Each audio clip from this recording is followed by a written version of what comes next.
Continuamos nuestro estudio en Primera Tesalonicenses.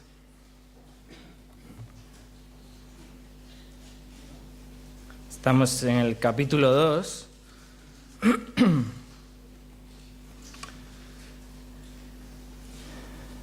Y si recordáis, Pablo está aquí en este capítulo defendiendo su ministerio. Después de que Pablo había salido de Tesalónica, recordáis allí en Hechos capítulo 17, cómo describe cómo Pablo tuvo que huir de aquella ciudad por la persecución de los judíos. Pero a partir de entonces los creyentes ahí en Tesalónica empezaron a sufrir presión. Había cierto grupo, principalmente de judíos, que se habían opuesto al Evangelio y habían comenzado a alborotar la ciudad. Estaban oprimiendo a los creyentes, estaban persiguiéndolos y en cierto modo estaban también desacreditando el ministerio de Pablo, diciendo, bueno, este llegó aquí, os predicó unas historias, os ha embaucado en unas nuevas filosofías y ahora ¿dónde está? ¿Dónde está el apóstol Pablo? ¿Dónde está Silas? ¿Dónde está Timoteo? Estos son unos charlatanes que han venido aquí en el más mínimo problema, han huido. Y sin duda ahí los creyentes recién convertidos, creyentes nuevos en la fe, estaban enfrentando mucha presión por parte de la sociedad en aquel entonces. Hace algunos domingos consideramos los primeros versículos del capítulo 2, los primeros 4 versículos, donde vimos cómo el ministerio de Pablo fue un ministerio eficaz. Y Pablo lo defiende así: el ministerio que yo tuve entre vosotros fue un ministerio que no resultó vano, fue un ministerio que tuvo éxito entre vosotros. Y consideramos, si recordáis, 3 razones.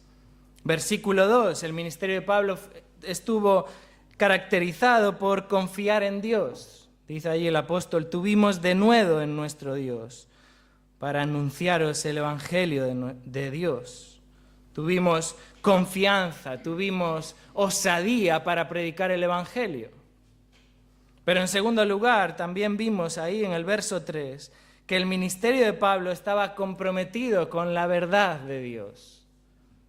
Y Pablo ahí dice, nuestra exhortación no procedió de error ni de impureza, ni fue por engaño.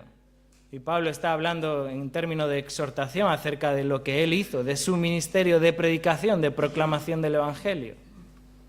No procedió de error, fue un ministerio comprometido con la verdad. Y en tercer lugar también vimos que el ministerio de Pablo fue eficaz y tuvo éxito y no fue vano porque Pablo estaba aprobado por Dios. Versículo 4, fuimos aprobados por Dios para que se nos confiase el Evangelio, para que proclamásemos el Evangelio. En otro domingo también consideramos los versículos del 5 al 8. En estos versículos Pablo se centra en el carácter del ministro del Evangelio. Es como que Pablo abre su corazón para exponer, mira, mi ministerio entre vosotros no resultó vano, pero observar mi carácter. Y consideramos 6 aspectos acerca del carácter del pastor, acerca del carácter del ministro del Evangelio. En primer lugar, versículo 5, no busca manipular a la congregación, no busca manipular a la gente. Dice Pablo, nunca usamos de palabras lisonjeras. En segundo lugar, versículo 5, no busca ganancias. Dice, ni encubrimos avaricia. Y él pone a Dios por testigo de su propio carácter. En tercer lugar, versículo 6, el pastor no busca la fama. Dice allí el apóstol Pablo, no buscamos gloria de los hombres, ni de vosotros ni de otros. En cuarto lugar, vimos también que el carácter del pastor debe ser amable. Dice Pablo, fuimos tiernos entre vosotros, fuimos amables, no fuimos contenciosos entre vosotros. En quinto lugar, verso 7, el pastor también sustenta y cuida. Dice Pablo, como una nodriza que cuida con ternura a sus propios hijos, como una madre que está en periodo lactante, que sustenta a su bebé. Y no solamente lo sustenta con alimento para nutrirle, sino que también lo cuida y lo protege, dándole calor, arropándolo. El ejemplo de una madre. Y en sexto lugar, verso 8, vimos también cómo Pablo expone el carácter del pastor diciendo: tan grande fue nuestro afecto por vosotros que hubiéramos querido entregaros no solo el Evangelio de Dios, sino también nuestras propias vidas, porque habéis llegado a sernos muy queridos, un amor sacrificial por los hermanos. Y ahora en los versículos que nos corresponden esta mañana, versos del 9 al 12, Pablo continúa argumentando su ministerio, defendiendo su ministerio. Y en esta ocasión nos va a presentar aquí ciertas responsabilidades que él tenía como ministro del Evangelio. Ciertas responsabilidades que todo pastor o anciano de una congregación debe tener para con su iglesia. Y hermanos, no solo es necesario saber cómo debe ser un pastor, cuál debe ser su carácter, sino también debemos de saber qué es lo que debe hacer un pastor, cuáles son las responsabilidades de un anciano. Así que vamos a dar lectura a los versos del 9 al 12. Primera Tesalonicenses, capítulo 2, verso 9. Porque os acordáis, hermanos, de nuestro trabajo y fatiga, como trabajando de noche y de día, para no ser gravosos a ninguno de vosotros, os predicamos el Evangelio de Dios. Vosotros sois testigos, y Dios también, de cuán santa, justa e irreprensiblemente nos comportamos con vosotros los creyentes. Así como también sabéis de qué modo, como el Padre a sus hijos, exhortábamos y consolábamos a cada uno de vosotros, y os encargábamos que anduvieseis como es digno de Dios, que os llamó a su reino y gloria. En esta mañana, hermanos, quisiera que considerásemos 3 responsabilidades de la vida del pastor. Y la verdad es que como iglesia necesitamos conocer cuáles son las responsabilidades de aquellos que nos pastorean, cuáles son las responsabilidades de la vida de aquellos que sirven a la grey de Dios, de aquellos que apacientan el rebaño de Dios, de aquellos que apacientan a la iglesia del Señor. Hermanos, para que haya un ministerio eficaz, un ministerio de éxito, un ministerio que no es en vano en una iglesia, es vital, es crucial que el liderazgo de la iglesia, que sus ancianos, que sus pastores cumplan con sus responsabilidades.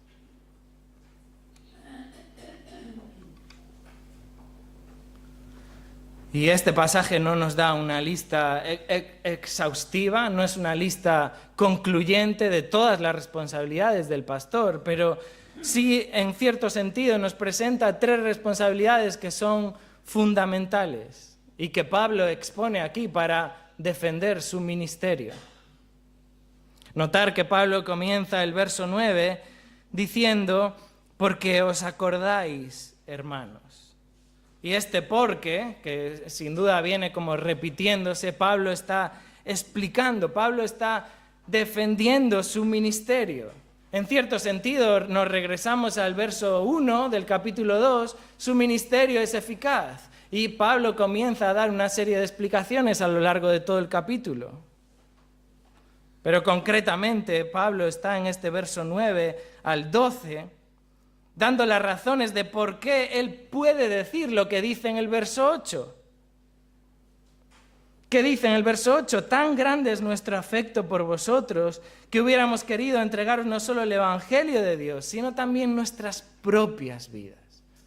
Y Pablo está exponiendo aquí: mira, mi interés por vosotros es un interés genuino, es un interés sincero por vuestras almas. Y Pablo se entrega sacrificadamente por la iglesia.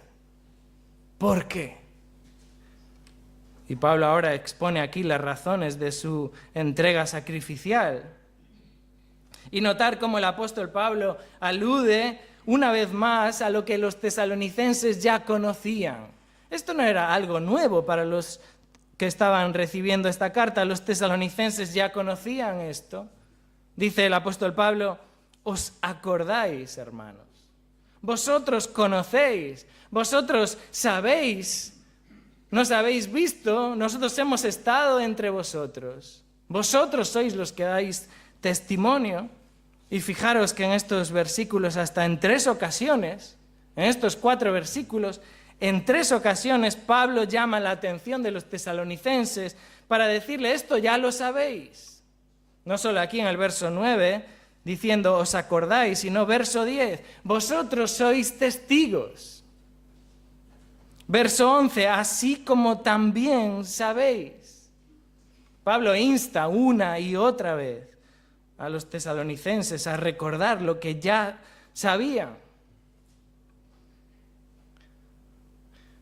Y notar aquí 2 cosas, hermanos. El ministerio de Pablo no es un ministerio de teorías. No es un ministerio de un manual en un libro que permanece ahí. Es un ministerio evidente. Es un ministerio práctico, es un ministerio palpable. Lo que Pablo dice se corresponde con lo que Pablo hizo. Y Pablo defiende así su ministerio. Vosotros mismos, tesalonicenses, lo sabéis, nos habéis visto, sabéis lo que hemos hecho entre vosotros. Pero fijaros también que no es que el ministerio de Pablo no es una teoría, sino que además el ministerio de Pablo no es algo oculto. No es algo oculto para la gente, el ministerio de Pablo es transparente. Los hermanos sabían cuál era el ministerio del apóstol. Los hermanos conocían qué era lo que el apóstol debía hacer. Los hermanos sabían a qué invertía su tiempo, dónde dedicaba su energía. Era algo transparente.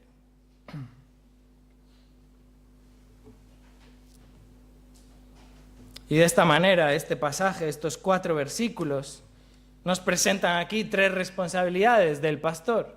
Y las vemos divididas por el énfasis que Pablo hace. Os acordáis, hermanos, vosotros ya sabéis, vosotros sois testigos. 3 ocasiones, 3 responsabilidades de la vida de todo pastor o anciano que deben ser conocidas por la iglesia.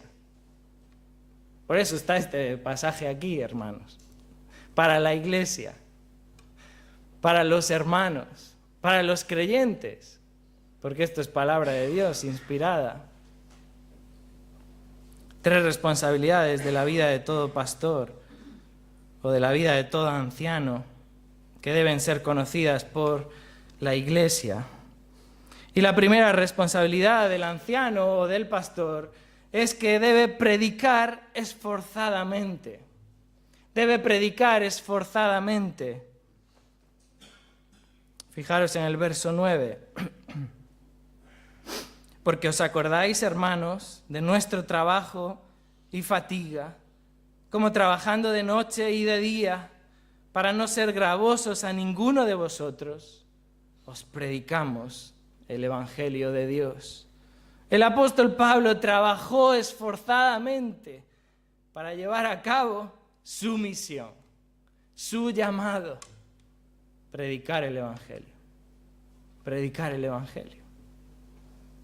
Y Pablo describe su vida en Tesalónica no como un color de rosas.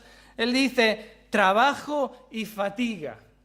Y el término trabajo no es simplemente que él tenía un trabajo, un oficio, sino que se refiere a algo que denotaba un esfuerzo desmedido. Era una actividad dura, era algo difícil de realizar, era una pesada carga, era algo complicado que hasta en algunas ocasiones este término se traduce como algo que causa molestias.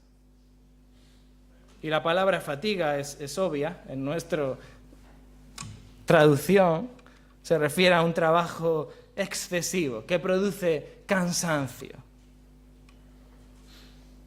Encontramos estos términos, los 2 también en una expresión casi idéntica en la segunda carta, 2 Tesalonicenses, capítulo 3.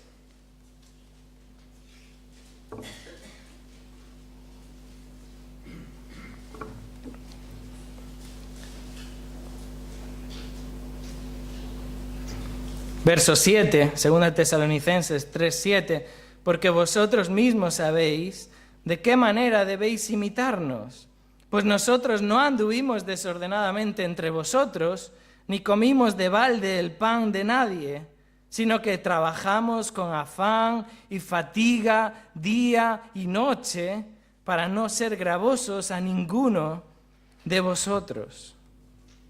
Pablo trabajaba esforzadamente. Era un ejemplo de cómo trabajar. Y cuando escribe a los Corintios, en 2 Corintios 11:27, usa también ambos términos, trabajo y fatiga. Y el versículo 9 aquí, 1 Tesalonicenses 2:9, no solamente Pablo describe su ministerio como trabajo y fatiga, sino que dice trabajando de noche y de día.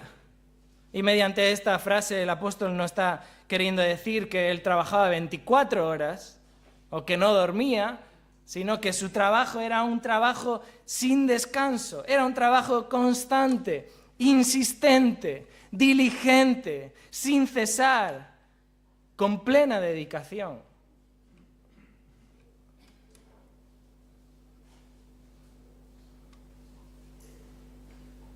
Trabajando de noche y de día.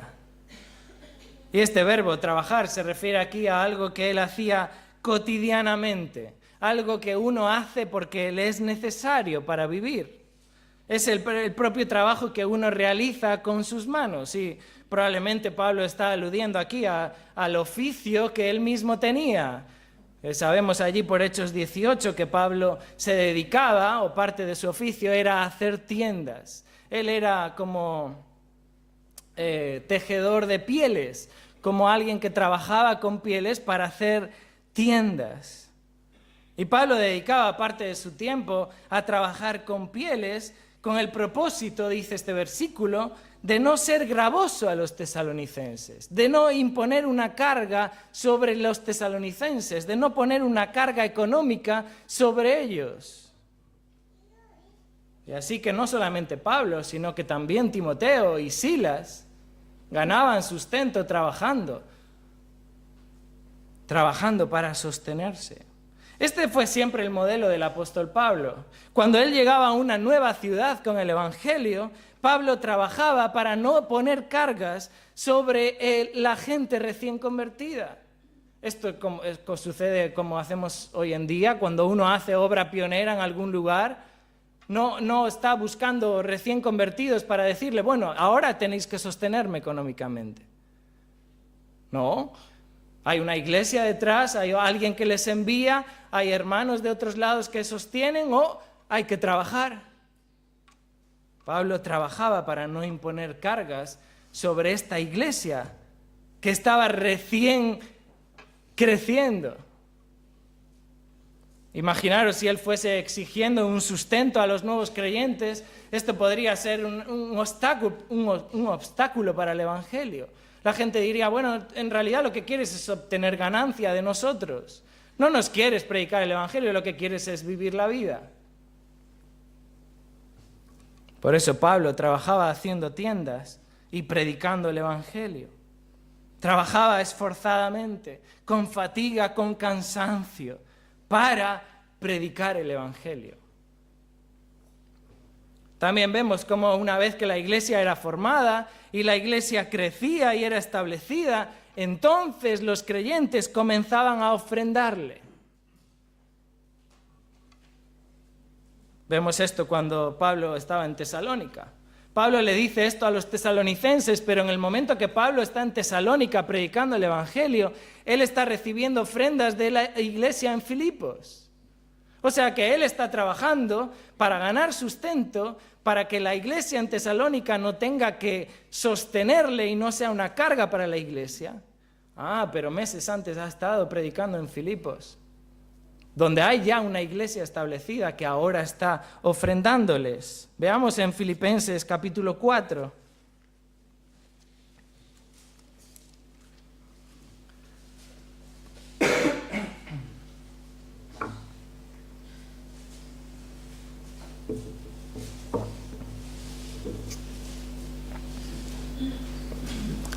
Filipenses capítulo 4, verso 15. Y sabéis también vosotros, oh filipenses, que al principio de la predicación del Evangelio, cuando partí de Macedonia, esto es toda la región que abarca Filipos, Tesalónica, toda esa región donde Pablo predicó el Evangelio, cuando partí de Macedonia, ninguna iglesia participó conmigo en razón de dar y recibir, sino ¿quién? Vosotros solos. Y dice el verso 16, pues aún a Tesalónica me enviasteis no solamente una vez, sino una y otra vez para mis necesidades. La iglesia en Filipos estaba ya formada, establecida, sosteniendo a Pablo que estaba en Tesalónica, predicando el Evangelio. Por eso Pablo puede decir, no pretendo ser gravoso para vosotros, sino que trabajo de noche y de día, con fatiga. Pero esto mismo también sucedió cuando Pablo, meses más tarde, llegó a Corinto. Y cuando Pablo empieza a predicar en Corinto el Evangelio, es ahora la iglesia en Tesalónica la que está ofrendando para el apóstol Pablo. Vemos esto en Hechos 18.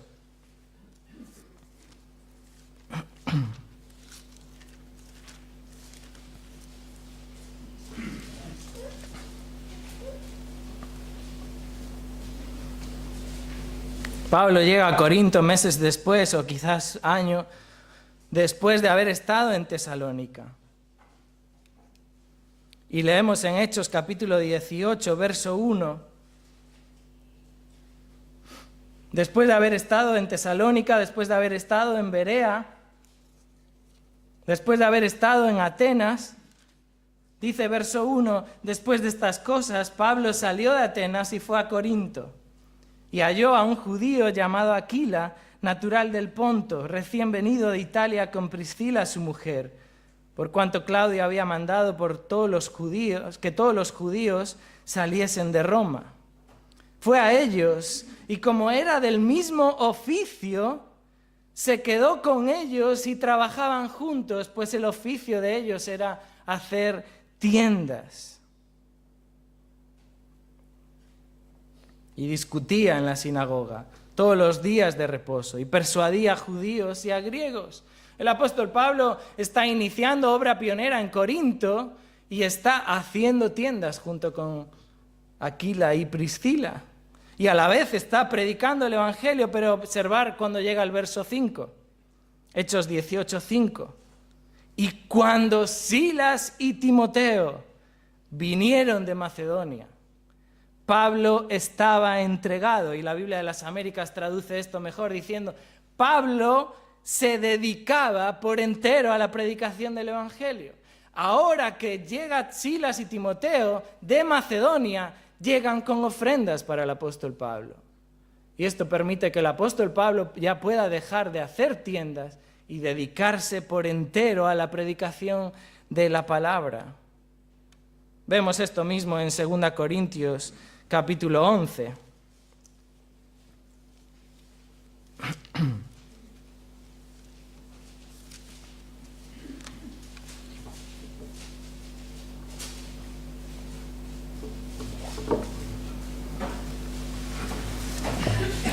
El apóstol Pablo ahora está meses más tarde escribiendo a la iglesia en Corinto. 2 Corintios capítulo 11, verso 7. Dice así el apóstol: ¿pequé yo humillándome a mí mismo para que vosotros fueseis enaltecidos por cuanto os he predicado el evangelio de Dios de balde? He despojado a otras iglesias, recibiendo salario para serviros a vosotros. Y cuando estaba entre vosotros y tuve necesidad, a ninguno fui carga, pues lo que me faltaba lo suplieron los hermanos que vinieron de Macedonia. Una referencia a Silas y Timoteo trayendo la ofrenda. Y en todo, continúa el verso 9 diciendo, y en todo me guardé y me guardaré de seros gravoso, por la verdad de Cristo que está en mí, que no se me impedirá esta mi gloria en las regiones de Acaya. ¿Por qué? Porque no os amo, Dios lo sabe. Mas lo que hago, lo haré aún para quitar la ocasión a aquellos que la desean, a fin de que en aquello que se glorían sean hallados semejantes a nosotros. Cuando Pablo estaba ministrando en Corinto, procuró no ser carga una vez más a los corintios. Verso 9, a ninguno fui carga. En todo me guardé y me guardaré de seros gravoso. Pero fueron los hermanos de Macedonia, fueron la iglesia en Tesalónica, la iglesia en Filipos, probablemente también la iglesia en Berea, quienes suplieron las necesidades del apóstol con sus ofrendas. Verso 8, he despojado a otras iglesias. No he impuesto cargas sobre vosotros, pero hay otras iglesias que sostienen mi ministerio pionero entre vosotros. Y Pablo hacía precisamente esto, para no ser obstáculo para el Evangelio. Para que no hubiera ocasión de que difamaran su ministerio. Para que no hubiera nadie, como dice en el verso 12, que están difamando falsos maestros, como diciendo que Pablo estaba queriendo obtener ganancia de los creyentes.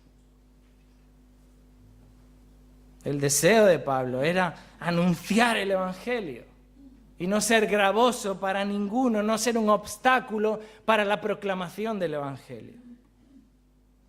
Si Pablo fuese exigiendo su sustento económico, esto sería un obstáculo, sería un impedimento para que los creyentes creyeran en el Evangelio.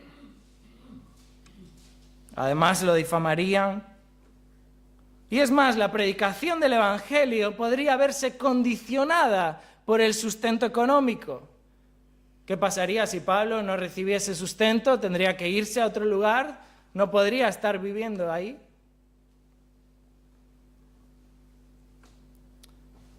Y por eso dice el apóstol que él renunció voluntariamente a su derecho. Fijaros en 2 Tesalonicenses,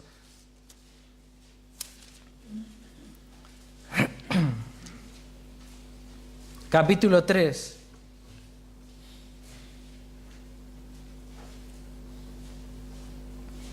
Verso 8. Ni comimos de balde el pan de nadie. Acabamos de leer este versículo, sino que trabajamos con afán. Afán es la misma palabra que en la primera carta se traduce como trabajo. Sino que trabajamos con afán y fatiga día y noche para no ser gravosos a ninguno de vosotros. Y verso 9, no porque no tuviésemos derecho, sino para daros nosotros mismos un ejemplo para que nos imitaseis. Pablo renunciaba a su derecho, pero Pablo reconoce que él tiene un derecho. Pablo trabajaba con sus manos, él hacía tiendas, pero a la vez enseñaba a la iglesia que los que anuncian el Evangelio deben vivir del Evangelio.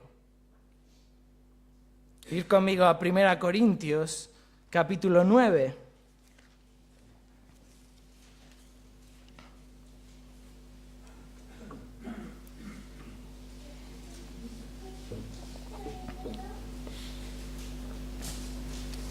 Y Pablo está aquí enseñando esto a la iglesia en Corinto.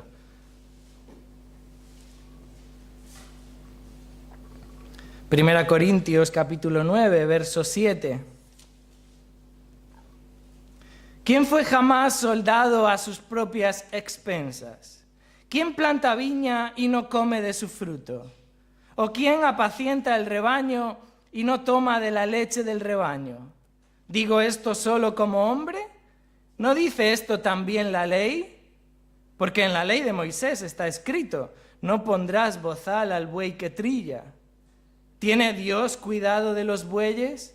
¿O lo dice enteramente por nosotros? Pues por nosotros se escribió, porque con esperanza debe arar el que ara, y el que trilla con esperanza de recibir del fruto. Si nosotros sembramos entre vosotros lo espiritual, ¿es gran cosa si segáremos de vosotros lo material? Si otros participan de este derecho sobre vosotros, ¿cuánto más nosotros? Pero no hemos usado de este derecho, sino que lo soportamos todo por no poner ningún obstáculo al Evangelio de Cristo. ¿No sabéis que los que trabajan en las cosas sagradas comen del templo y los que sirven al altar del altar participan? Así también ordenó el Señor a los que anuncian el Evangelio que vivan del Evangelio. Cuando Pablo escribe otra vez a Timoteo en su primera carta, Timoteo capítulo 5,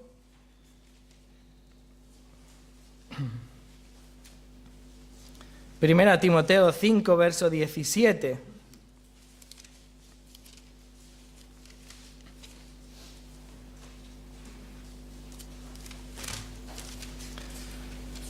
Dice ahí el apóstol, verso 17, 1 Timoteo 5, los ancianos que gobiernan bien sean tenidos por dignos de doble honor, mayormente los que trabajan en predicar y enseñar. Y verso 18, pues la Escritura dice, no pondrás bozal al buey que trilla, y digno es el obrero de su salario. Es evidente que Pablo renunciaba a su derecho para no ser carga, para no ser un obstáculo a la iglesia que estaba recién creciendo, pero es evidente que Pablo reconoce ese derecho. Y es interesante cómo el apóstol renuncia a ese derecho para una iglesia que está comenzando, pero no obvia esa responsabilidad de la iglesia. De manera que cuando él sale de esa iglesia y va a predicar a otro lugar, ahora esa iglesia formada está enviando ofrendas al apóstol Pablo.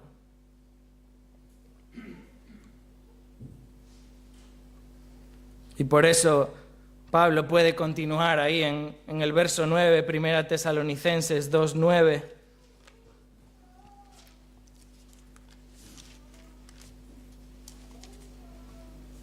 Diciendo, nuestro trabajo fatiga, trabajamos de noche, trabajamos de día, para no ser gravosos a vosotros.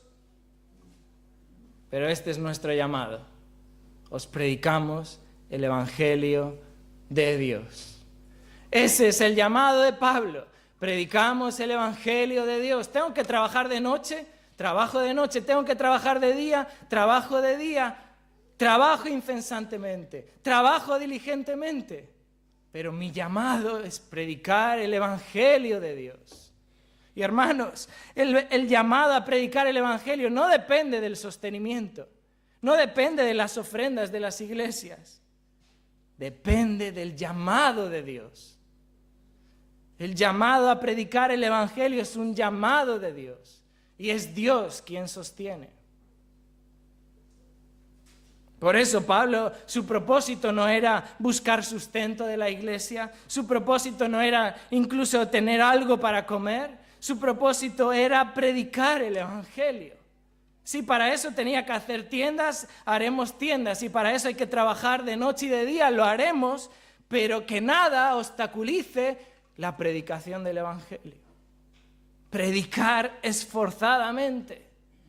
Esta es la tarea de un pastor, sea cual sea la situación. Predicamos el Evangelio de Dios.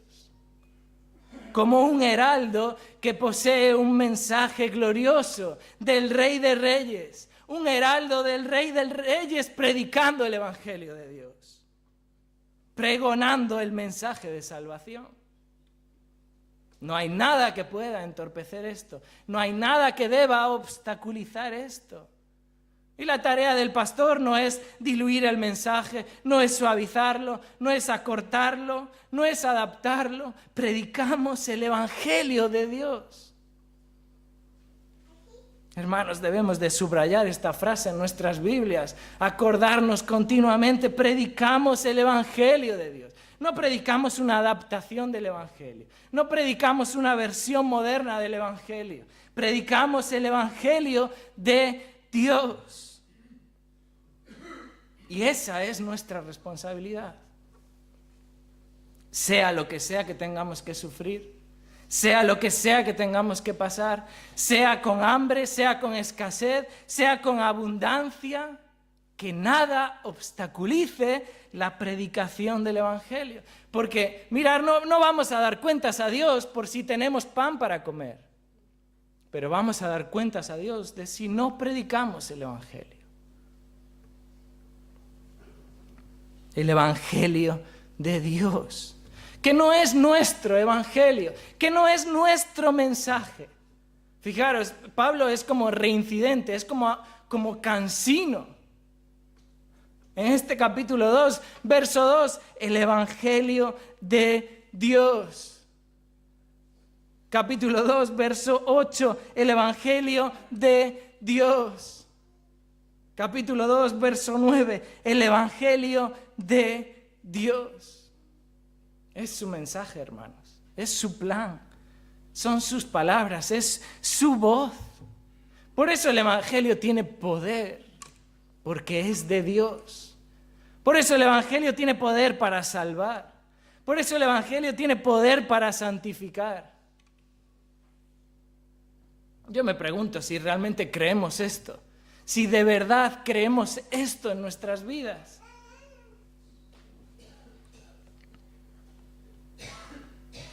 Tantas iglesias hoy en día que han suplantado el Evangelio de Dios, que lo han apartado de sus púlpitos, que lo han adornado con diferentes mensajes humanos. Parece que estamos queriendo enfocarnos en el hombre, tratar de sacar lo mejor del hombre. El Evangelio es de Dios. Y por eso los pastores, los ancianos, deben esforzarse con trabajo, con fatiga, para predicar el Evangelio de Dios. Y si tengo que trabajar secularmente porque no hay una iglesia que me sostiene, no que no sea un impedimento para predicar el Evangelio. Quizás hay que dormir menos horas, pero hay que predicar el Evangelio de Dios.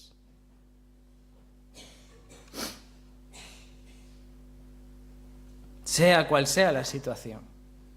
La responsabilidad de los ancianos, la responsabilidad de los pastores es predicar el Evangelio. No solamente Pablo presenta aquí esta responsabilidad, sino también que en segundo lugar, Pablo presenta una segunda responsabilidad de los pastores. Y la encontramos en el verso 10, 1 Tesalonicenses 2:10.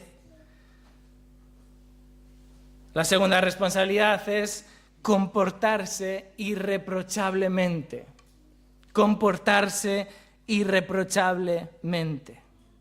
Verso 10, vosotros sois testigos, y Dios también, de cuán santa, justa e irreprensiblemente nos comportamos con vosotros, los creyentes. El comportamiento de Pablo, el comportamiento de Silas, el comportamiento de Timoteo fue un comportamiento ejemplar para los hermanos. Fue un comportamiento sin reproche. Y Pablo no está aquí solo llamando a los tesalonicenses como testigos, diciendo, bueno, hermanos, vosotros ya sabéis, vosotros sois testigos de esto, sino Dios mismo. Dios mismo es testigo de cómo nos comportamos entre vosotros. No solo ante los hombres se comportaba de esta manera el apóstol. No solamente actuaban así en su fachada exterior ante los hombres, sino ante Dios. Ante Dios. Dios es testigo. Dice este verso 10 que se comportaron santamente. Y este término no es el mismo término que la Biblia emplea para hablar de santidad.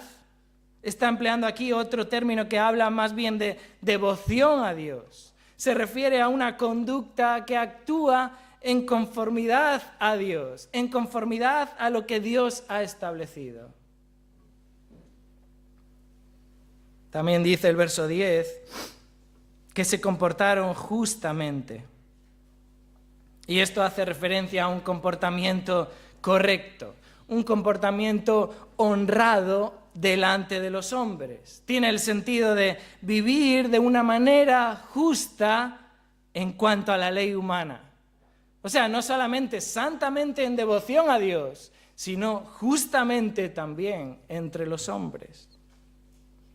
Mientras el primer término enfatiza la vida delante de Dios, este segundo término enfatiza la vida delante de los hombres.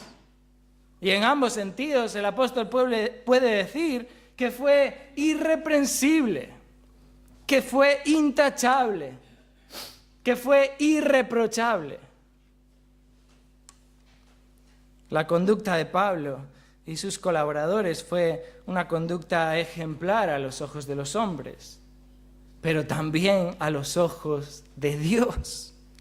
No eran hombres perfectos, esto es evidente, eran hombres pecadores, como todos nosotros, que pecaban, pero no había nada en sus vidas, en su práctica diaria, en su conducta, que pudiera ser causa de reproche. Estos hermanos eran un ejemplo de cumplir los requisitos bíblicos para los ancianos. Hay requisitos bíblicos para los ancianos. Cuando Pablo escribe a Timoteo, 1 Timoteo capítulo 3,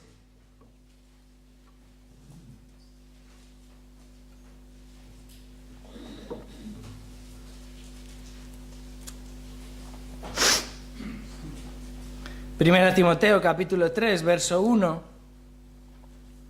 Palabra fiel, si alguno anhela obispado, buena obra desea, pero es necesario que el obispo sea irreprensible, marido de una sola mujer, sobrio, prudente, decoroso, hospedador, apto para enseñar, no dado al vino, no pendenciero, no codicioso de ganancias deshonestas, sino amable, apacible, no avaro, que gobierne bien su casa, que tenga a sus hijos en sujeción con toda honestidad. Pues el que no sabe gobernar su propia casa, ¿cómo cuidará de la iglesia de Dios? No un neófito, no sea que envaneciéndose caiga en la condenación del diablo. También es necesario que tenga buen testimonio de los de afuera, para que no caiga en descrédito y en lazo del diablo. Este era el ejemplo del apóstol Pablo. Este era el ejemplo de Silas y de Timoteo. Estos hermanos vivían y tenían un comportamiento irreprensible. Hasta el punto de que Pablo puede apelar a Dios como testigo. Dios es testigo.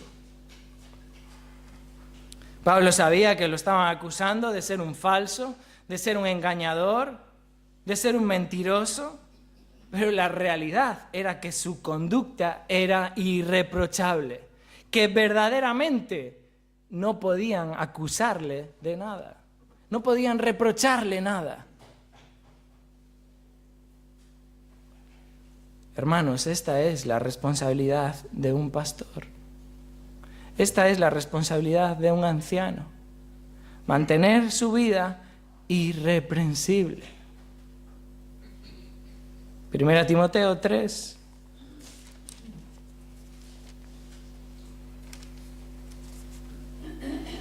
Verso 2. Es necesario que el obispo sea irreprensible.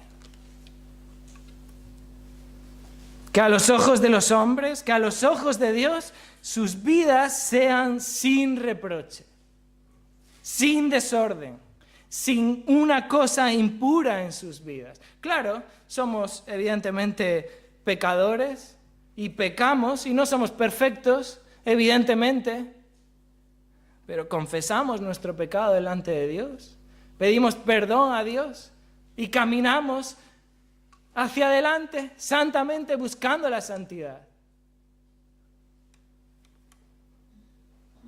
Los ancianos deben ser irreprensibles. Que no haya un estilo de vida pecaminoso en su vida, que cumplan los requisitos que están aquí en 1 Timoteo capítulo 3, que no sean causa de reproche. Porque, hermanos, esto es lo que Dios demanda de su iglesia. Y, hermanos, esto es lo que Dios bendice. Esto es lo que Dios bendice. comportarse irreprochablemente, predicar esforzadamente. Y en tercer lugar, la tercera responsabilidad que el apóstol expone aquí es ministrar pastoralmente. Predicar esforzadamente, comportarse irreprochablemente, ministrar pastoralmente. Fijaros, verso 11, 1 Tesalonicenses 2, 11. Así como también sabéis de qué modo, como el Padre a sus hijos, exhortábamos y consolábamos a cada uno de vosotros, y os encargábamos que anduvieseis como es digno de Dios, que os llamó a su reino y gloria. Pablo sabía que su responsabilidad era ministrar a los santos, ministrar a los creyentes, con un propósito, que anduviesen de la manera que a Dios le agrada. En primer lugar, aquí vemos cómo el ministerio de Pablo se caracterizaba por autoridad espiritual. Por autoridad espiritual. Fijaros cómo Pablo dice en el verso 11, como el Padre a sus hijos. Pablo se consideraba un padre espiritual para los tesalonicenses. Él era el que los había engendrado en el Evangelio. Esto mismo le dijo a los corintios en 1 Corintios capítulo 4, verso 14. Dice allí, no escribo esto para avergonzaros, sino para amonestaros como a hijos míos, amados. Y dice el verso 15, porque aunque tengáis 10.000 ayos, es decir, 10.000 maestros en Cristo, no tendréis muchos padres. Pues en Cristo Jesús yo os engendré por medio del Evangelio. Y dice el verso 16, por tanto, os ruego que me imitéis. Pablo les habla con autoridad, como un padre a sus hijos, porque él los había engendrado en el Evangelio. Pablo había engendrado a los tesalonicenses, había engendrado a los corintios por medio del Evangelio, y por eso les amonesta, por eso les ruega y les requiere que vivan de la manera que él vive, que le imiten a él, como un ejemplo para ellos, como un padre ejemplar que habla con autoridad y ejemplo a sus hijos. Este es el ministerio del apóstol. Pero además el ministerio de Pablo también se caracterizaba por ser un ministerio no solamente con autoridad, sino ser un ministerio personal. Un ministerio a cada uno, fijaros al final del verso 11, a cada uno de vosotros. Y esto en el griego es enfático. De hecho, está situado al inicio del versículo, a cada uno de vosotros. Subraya aquí un énfasis individual, particular. El ministerio de Pablo fue uno a uno. Es cierto que Pablo predicaba públicamente, no sabemos cómo o en qué lugar, pero Pablo predicaba evidentemente públicamente. Pero cuando Pablo se bajaba del púlpito, ministraba uno a uno, individualmente, personalmente. Por eso puede decir a cada uno de vosotros, hermanos tesalonicenses. Por eso cuando Pablo se despide de los ancianos de Éfeso, allí en Mileto, Hechos 20:31, le dice, velad, acordándoos que por 3 años, de noche y de día, no he cesado de amonestar con lágrimas a cada uno. Un ministerio personal, individual, uno a uno, a la persona, sin hacer acepción de personas, hermanos. Sabiendo, como dice 1 Corintios 12:18, que Dios ha colocado los miembros, cada uno de ellos, en el cuerpo. Hablando de su iglesia, cada uno de ellos, sin hacer acepción de personas. El ministerio pastoral es un ministerio personal, como un padre a sus hijos. Y Pablo describe aquí su ministerio usando 3 verbos. Verso 11, exhortábamos, consolábamos. Verso 12, y encargábamos. El primero se refiere sin duda a la exhortación. Literalmente es como llamar al lado de uno. Pablo usa esto en el verso 3 de este mismo capítulo para referirse a su predicación. Él dice, nuestra exhortación, nuestra predicación entre vosotros. Cuando Pablo también escribe a Timoteo y exhorta ahí a Timoteo en 2 Timoteo capítulo 4 verso 2, diciéndole, te encargo que prediques la palabra, también le dice ahí, exhorta con toda paciencia y doctrina. Exhorta. La exhortación, hermanos, es parte esencial del ministerio pastoral. La verdad es que no nos gusta que nos exhorten. Pero los ancianos o pastores son llamados a exhortar a los hermanos cuando se desvían. Forma parte de su responsabilidad. Exhortar.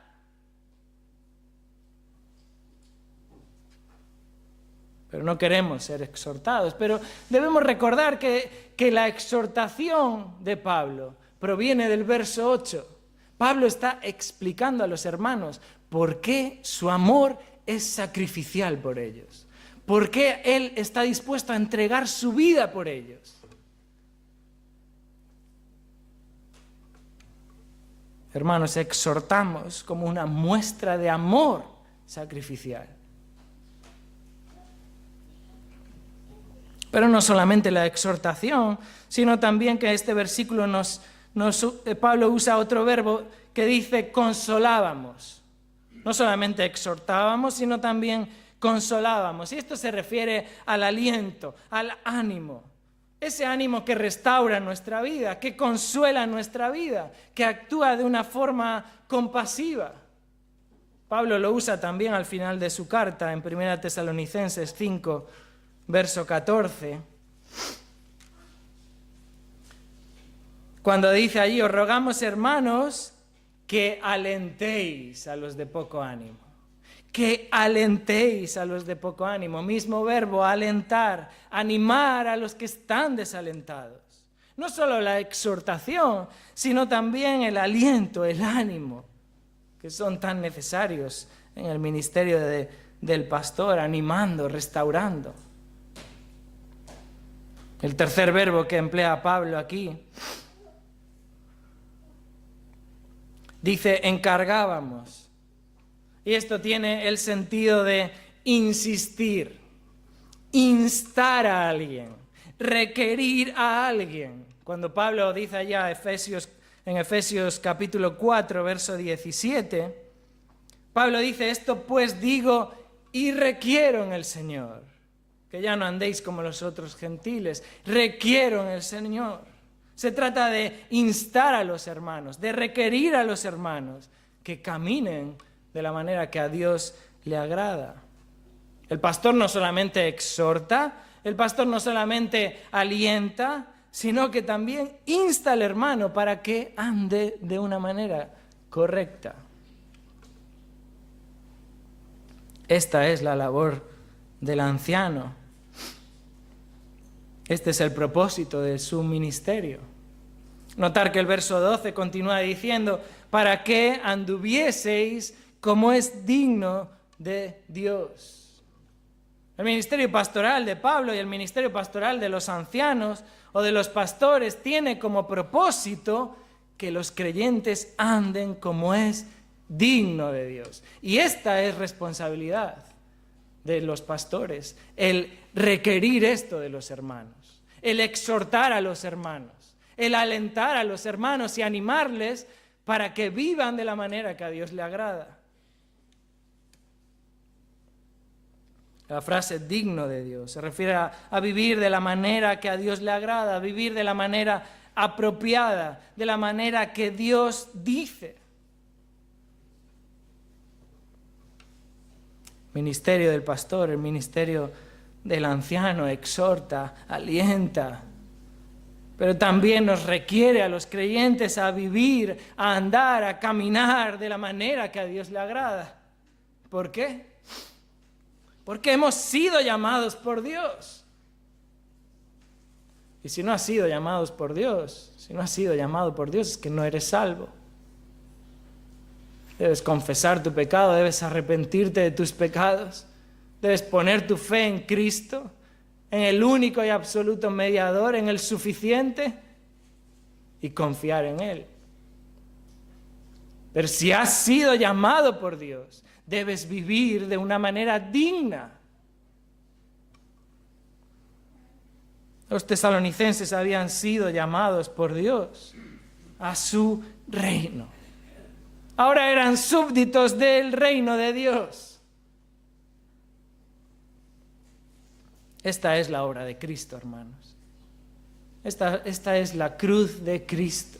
Este es el sacrificio de Cristo en la cruz, que tiene poder para librarnos de la potestad de las tinieblas, para librarnos de la potestad del pecado, para que ya no seamos súbditos del pecado y para trasladarnos al reino de su amado Hijo, para trasladarnos al reino de Cristo.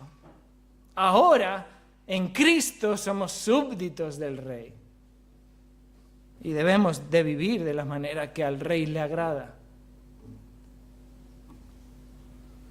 Y no solamente Pablo les recuerda que pertenecen a otro reino, que son llamados de Dios a su reino, sino que añade diciendo que nos llamó también a su gloria.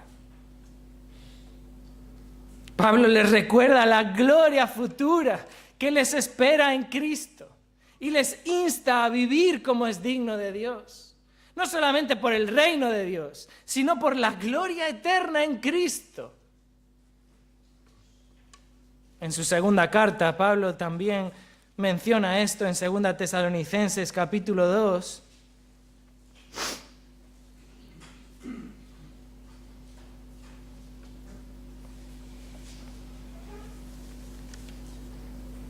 Verso 14, 2 Tesalonicenses 2:14, y leo de la versión de las Américas. Y fue para esto que Él os llamó mediante nuestro evangelio. ¿Para qué? Para que alcancéis la gloria de nuestro Señor Jesucristo. Para eso hemos sido llamados, hermanos. No sé tú, yo no merezco nada. Yo no merezco esto en mi vida. Yo soy un indigno pecador delante de Dios, que estoy condenado a la ira eterna. Pero Cristo en su misericordia me rescató y me llamó a salvación. Y me llamó a su reino, a ser un súbdito del Rey de Reyes, del Señor de Señores. Y lo que me espera es la gloria eterna en Cristo, la gloria de nuestro Señor Jesucristo, para que alcancéis la gloria de Cristo. Esta es la maravilla de nuestra salvación. Alcanzar la gloria de nuestro Señor Jesucristo. Y si, hermano, esto no te motiva a vivir de una manera digna del Señor, es que no eres creyente.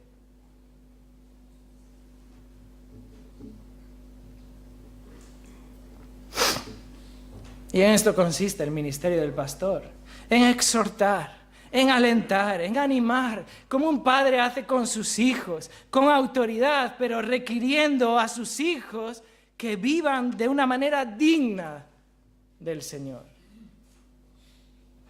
Porque si hemos sido llamados por Dios, debemos de vivir como a Dios le agrada. Esta es la responsabilidad del pastor, por eso el pastor tiene una conducta irreprochable.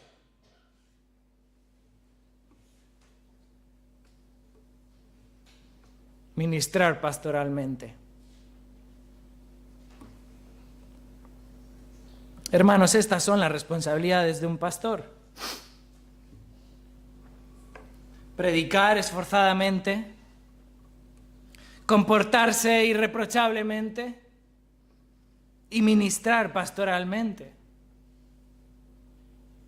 Y el cumplimiento de estas responsabilidades por parte del liderazgo de la iglesia, por parte de sus ancianos, de sus pastores, va a determinar el crecimiento espiritual de la iglesia, hermanos. Fijaros, Tu crecimiento espiritual lo va a determinar que tengas unos ancianos conforme al modelo bíblico, conforme a lo que Dios establece en su palabra, que prediquen el Evangelio, sea cual sea la situación, que se comporten de una manera irreprensible y que te ministren pastoralmente, que te exhorten, que te animen, que te alienten y que te requieran cambiar, hermano. Y oro al Señor que seamos este tipo de iglesia. Esa es mi oración. Una iglesia cuyos ancianos y pastores se entregan esforzadamente para predicar el Evangelio de Dios. No el Evangelio del hombre, el Evangelio de Dios. Una iglesia cuyos pastores y ancianos viven ejemplarmente, viven irreprochablemente, viven irreprensiblemente. Una iglesia, hermanos, cuyos ancianos y pastores ministran a la congregación como un padre a sus hijos, que te exhortan, que te animan, que te alientan, que te confortan, pero que también te requieren vivir como a Dios le agrada.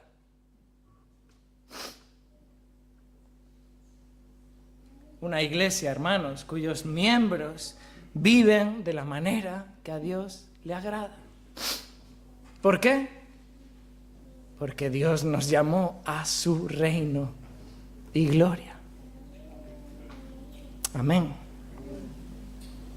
Señor, te damos gracias una vez más por tu palabra.